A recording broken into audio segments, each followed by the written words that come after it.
Economy एक तरफ struggle कर रही है लेकिन स्टॉक मार्केट क्या बूम कर रही है. How do we reconcile upon this fact? बिल्कुल, ये आपने बहुत अच्छा पॉइंट रेज़ किया है. इसके ऊपर मैं मल्टीपल लोगों के साथ डिफरेंट प्लेटफॉर्म्स के ऊपर डिस्कशंस कर चुका हूँ. अदिल भाई, मैंने आपको जैसे पहले कहा था, मैं तो फंडामेंटलिस्ट भी नहीं, मैं तो हार्डकोर फंडामेंटलिस्ट हूँ. तो सर, इकोनॉमी का स्टॉक मार्केट का 100% ताल्लुक होता है. इट्स नॉट लाइक कि थोड़ा बहुत ताल्लुक होता है, 100% होता है. अब इसके पीछे डिफरेंट ये कि डिस्कनेक्ट क्यों नज़र आ रहा है, मैं आपको बताता हूँ सर. डिस्कनेक्ट इसलिए नज़र आ रहा होता है sir, stock market operates on expectations and valuation, दो चीज़ें होती हैं वहाँ पे. अब आगे जाके अगर लोगों को इकोनॉमिक स्टेबिलिटी नज़र आ रही है तो मार्केट आज से बेहतरी को प्राइस इन करना शुरू कर देगी. तो जिस साल का आपने कहा कि जीडीपी ग्रोथ नेगेटिव भी हुआ था या बहुत ही बुरे हालात, एक 2023 में आपकी इंपोर्ट्स बंद हैं, गाड़ी की सेल नहीं कर सकते, ये नहीं आ रहा, वो नहीं आ रहा, हर चीज़, डॉक्टर भी परेशान थे कि इंस्ट्रूमेंट्स नहीं मंगा पा रहे हैं. सो वहाँ पर भी मार्केट ने वहीं से आपका बॉटम करके बढ़ना शुरू कर दी. क्यों? क्योंकि मार्केट ने एंटिसिपेट कर लिया था कि अब यहाँ से हालात इतने ख़राब हो गए हैं और कोई रे ऑफ होप एक नज़र आ रही थी कि अब ये यहाँ से चीज़ें बेहतरी की तरफ जाएंगी. तो एक तो ये एक्सपेक्टेशंस वाला एलिमेंट होता है.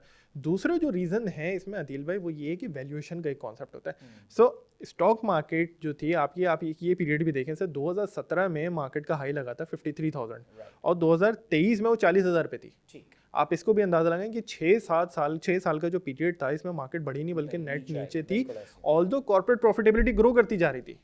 ठीक है sir, corporate profitability consistently grow कर रही थी आपकी. अब मैं आपको एक छोटी सी एग्जांपल देता हूँ सर. यूबीएल का शेयर 2023 में सर 100 रुपये के नीचे मिल रहा था. ठीक है सर.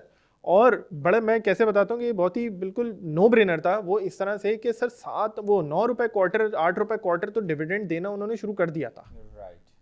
अब आपको सालाना 30-35 रुपए का डिविडेंड नजर आ रहा हो on a stock that is worth less than 100 rupees, तो आपको 3 साल में आपके पूरे पैसे ऐसे ही वापस मिलने जा रहे हैं स्टॉक मार्केट से. It's a no brainer. It's a valuation का प्रॉब्लम हो गया था कि इतनी सस्ती वैल्यूएशन हो गई थी कि आप उसको रिप्राइस होना था. तो जो आपको ज़्यादा एबनॉर्मल रिटर्न्स नजर आ रहे हैं एज कम्पेयर टू इकोनॉमी, उसके पीछे बड़ा फैक्टर ये है कि कॉर्पोरेट प्रॉफिटेबिलिटी स्ट्रॉन्ग रही है और उसके अगेंस्ट वैल्यूएशन, स्टॉक प्राइसेस बहुत डिप्रेस हो चुकी थी.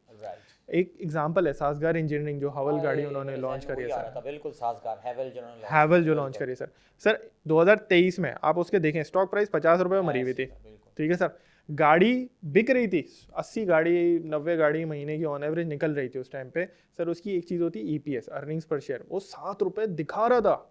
7 रुपये का मतलब है मोटा मोटा साल का 30 रुपये दिखा रहा था.